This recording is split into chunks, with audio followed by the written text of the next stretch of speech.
Le G20 finance a démarré à Washington au moment où toutes les institutions monétaires sont confrontées une nouvelle fois au marasme économique en Europe et divisées sur les moyens d'y remédier.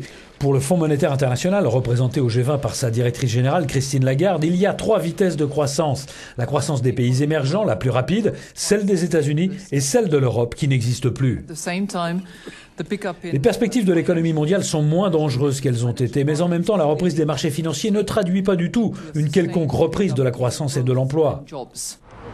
Pour le Fonds monétaire international, il ne faut pas se leurrer et continuer à appliquer les mesures d'austérité.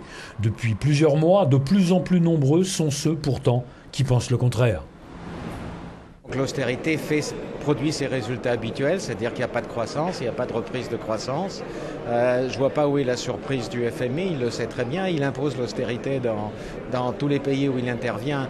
Alors la BCE peut un petit peu baisser ses taux d'intérêt, mais on est pratiquement à zéro, il n'y a pas grand-chose à faire. La balle est vraiment dans le camp des gouvernements et du FMI qu'ils arrêtent de faire de l'austérité. Ça ne marche pas. Le ministre australien des Finances, Wayne Swan, a fustigé récemment, je cite, une austérité stupide en Europe qui pèse sur la relance de l'économie mondiale, pendant que les États-Unis s'inquiétaient de la demande anémique en zone euro.